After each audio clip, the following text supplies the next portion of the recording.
Okay, good morning, guys. So, I wanted to share something with you. If you see my face,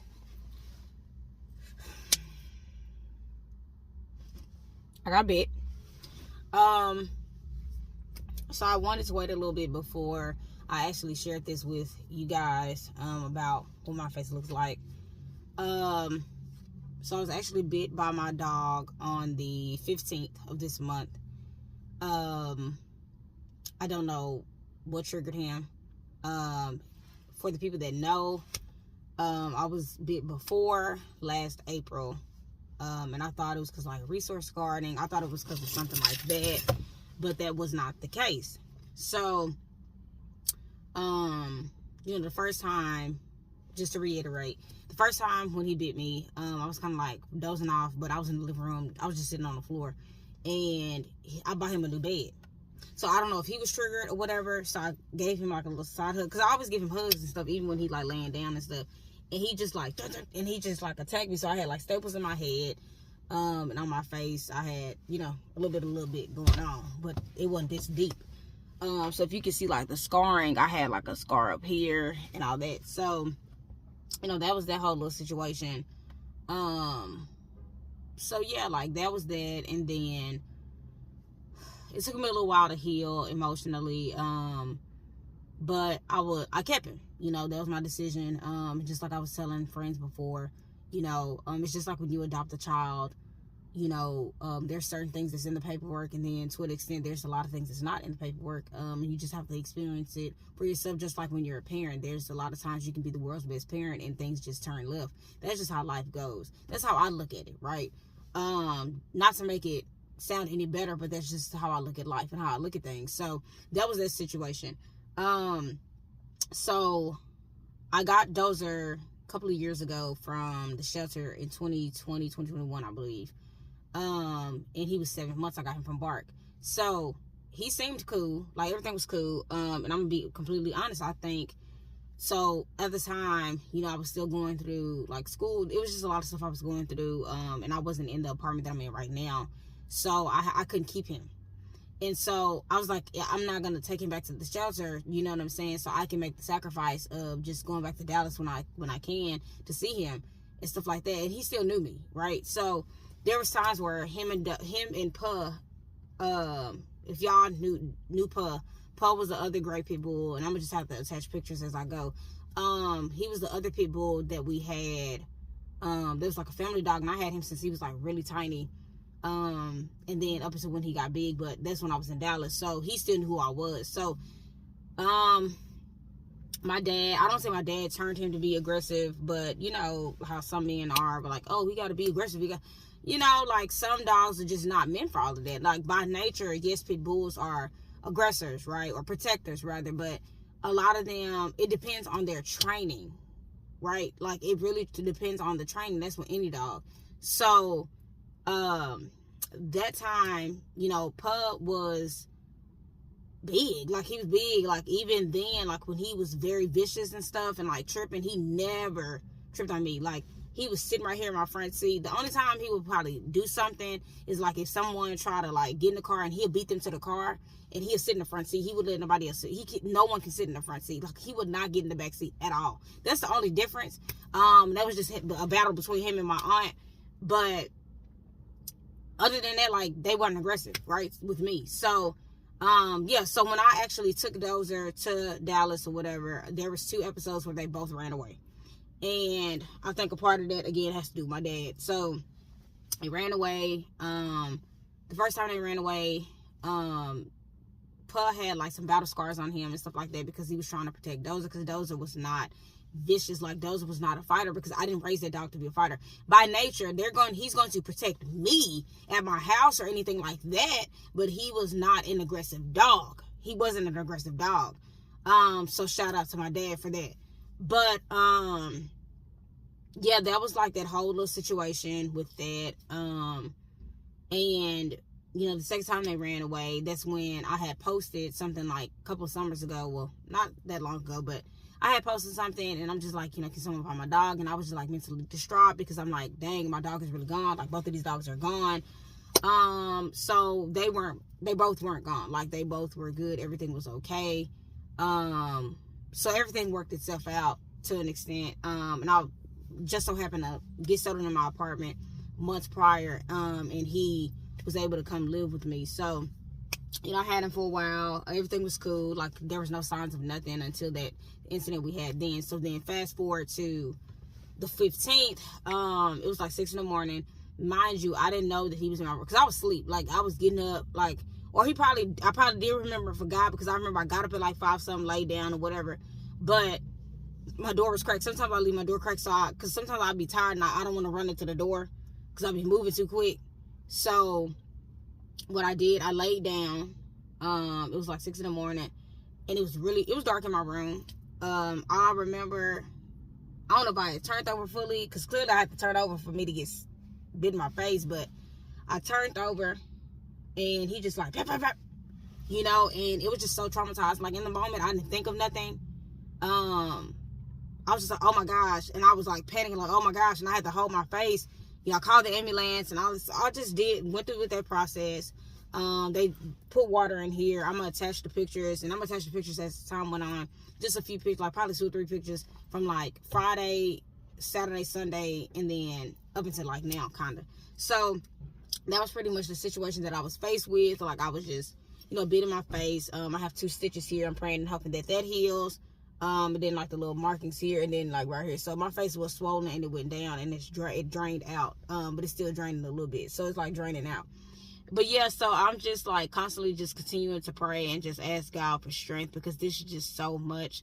It's so much for me mentally, emotionally, and it was very like disappointing, because I'm just like, why is this happening to me? Like, for people that didn't know, I was really going through a lot prior to this, mentally, emotionally, for the past couple of months.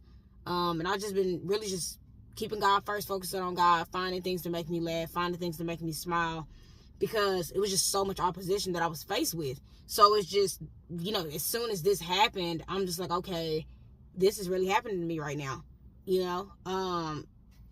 And that's that. But basically the process, since, you know, I guess since he was my dog, I don't really know how none of this works. So the animal control came out, and I was so emotional, because I'm just like, dang, they finna like kill his dog in front of me or put him down, but they didn't. It was something. So he has all his shots and rabies and vaccinations and everything. He had this since August. He had to get it renewed. So what I had to do, they gave me like this little card, and they was like, you got to take him to Harris County Pets. So I took him there on the 15th, checked him in, and then 10 days after, I have to check him in again for like the second visit or whatever. And I think it's just like a check mark for them. So it's like I do the little check mark, and then once I finish that, then the case will be closed. So it's like the case has to be open for 10 days. So I have to quarantine him, meaning I have to keep him in a cage for 10 days. I take him out to use the restroom, but he eats and all this stuff. I keep him in a cage, and then we leave it at that.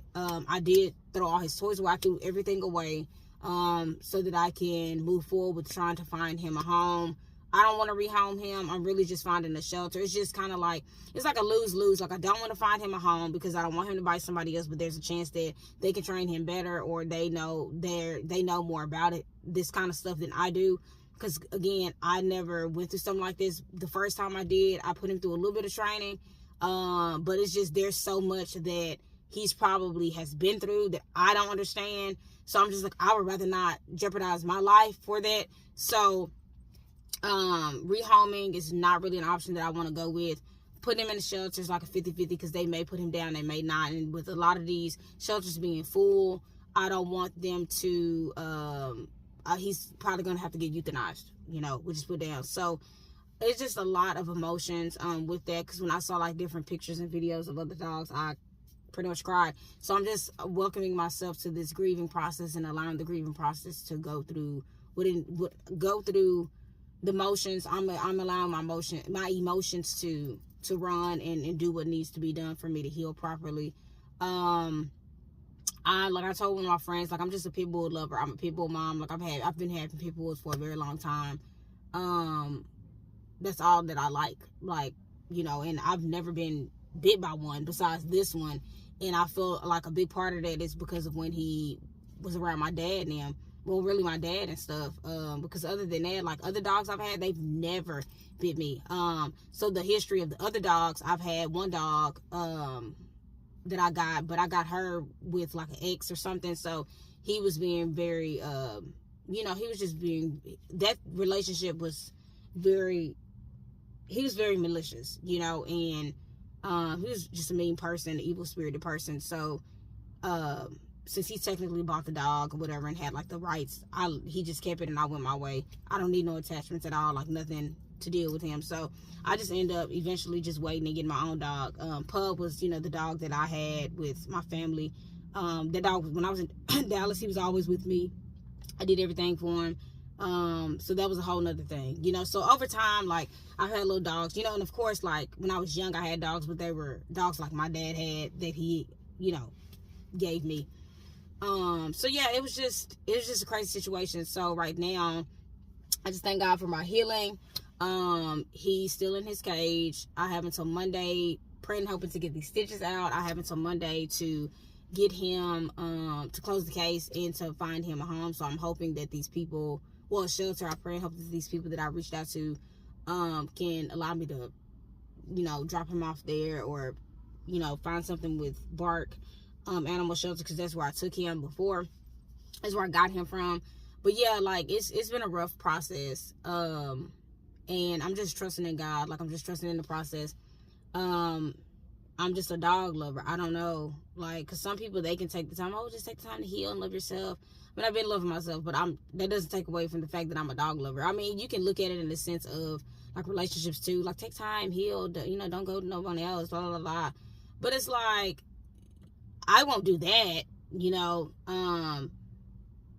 like, I just know myself, like, yourself, like, and people can give you advice all day, and I take advice where I need it, from the people that I trust, and, so I think that, yeah, I'm gonna take time to heal, but eventually, if God's willing, I'm most definitely gonna get another dog, whether it's a small pit bull that I can raise up myself, or my hair looks a mess, or a, like, another dog that I like, and I'm very picky with dogs, so, I just gotta see. I'm just very familiar with pit bulls, and how they operate, and they don't have much maintenance. They don't have much, like, many health problems. So that's the reason why I say them.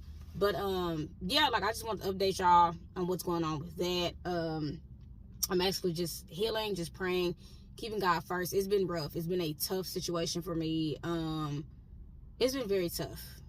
It's most definitely been tough. But I know that God is able, and I know that God will work things out for my glory, for his glory, and all I'm asking for is just, like, mental, emotional, physical, spiritual healing. That's it. And to be able to move forward with my life and find joy, because see, the thing is, even with Pub passing away, I'm still low-key grieving over that. I still miss Pub. Like, I still love the dog, because I've known him longer, and I've been around him way longer than I have Dozer. But honestly, in this season of my life, to be completely frank, in this season of my life, I'm learning to, like, emotionally detach from things and people, because that's one of the lessons that I had to learn in life, because that's something that I've struggled with over the years. Like, this 31 years, thank God, this 31 years of my life, I've struggled with that. And so this is really just a grand opportunity.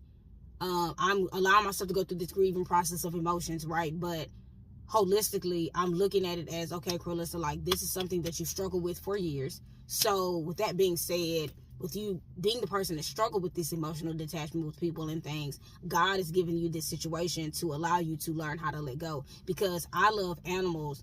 Sadly, I love animals more than I love humans. Because technically I felt as if like an animal wouldn't betray you, right? But it's just, I can give that animal unconditional love, but it's like, to an extent, Carlissa, you gotta love yourself, and I think with me letting go of him, that's just the best decision I can make with loving myself, so that's just pretty much what it is. I just wanted to share with you guys to let y'all know, like, why my face looks like this. But God is good, and I wanted to share it also because I don't want nobody asking me no questions. I've explained, and I'm being real with you, like, I've explained everything that I could. I explained what happened, how it happened, blah, blah, blah, blah, blah, blah. After you see this video, if you see it, don't ask me no more questions. Please. Just ask, if you want to ask me, can you pray for me? That'll be good. Don't ask me if I'm getting another dog. Don't ask me, why did this happen? Or I told you so. Or I told you. I don't hear none of that. Because, look, I didn't think that this was going to happen again. I didn't, and I went the necessary route to get him trained a little bit or, work on some things. So, moving forward, do not ask me anything else. Please. Don't ask me nothing about this dog. Don't ask me nothing. Just ask me how. If you want to ask me, just ask me how you can pray for me and ask me how I'm healing. And that's it. Nothing else attached to this situation. Nothing. Don't ask me no questions to dig into my brain to figure out any psychological concepts. Don't do none of that because you're gonna get your feelings hurt. Respectfully. So, because I say that, and I'm sorry if I sound rude. I'm saying that because I've had a situation like that before where people just like, oh my gosh, the situation over now, so don't continue to ask me things now that I'm over it. But now I'm in this situation, I'm giving you what I need to give you, and I'm giving you information, and that's it. And I'm just like that in general. Like, once I tell you what it is, don't question me. I sit here and think all day. Like, I think of all the possible questions that a person can ask me, and I'll give you the answer. Don't ask me nothing further than this. But everything's good. Like, God is good. I'm excited. I have a couple things I need to do today. I was going to go grocery shopping, but I'm not. I'm going to go to Target and grab me something to drink and something to eat because I just took this antibiotics. I've been on antibiotics to make sure this is healing correctly. But yeah, I went to go to Dollar Tree to grab some Christmas bags because I already bought pretty much everybody's gift. But I'm going to bag that, and then I'm actually finna go to Five Below. So I'm finna go to Five Below right now and see if they got some Christmas cards, like the box. I'm going to see what they got, and I'm probably going to go to Target because I'm going to Target now. But yeah, that's pretty much what I'm doing right now. I'm finna go there. I'm going to not shop. I'm going to go home, do this presentation with my partner so I can get that done, work on this other presentation for class.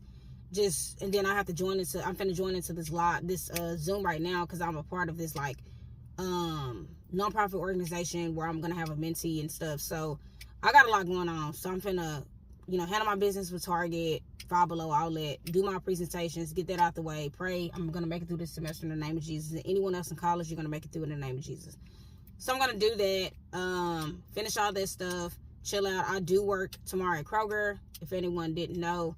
Because I'm working during the holidays, so I'm just gonna work and do my grocery shopping there when I'm done. But that's pretty much what I'm gonna do today. I do have an appointment to go look at this other little pet, but that's all I'm doing today. That's pretty much it. But y'all have a blessed day. I ain't want to go over on this video, but I just keep talking. But y'all have a blessed day. Make sure you subscribe to my channel. It's gonna be great. Be blessed.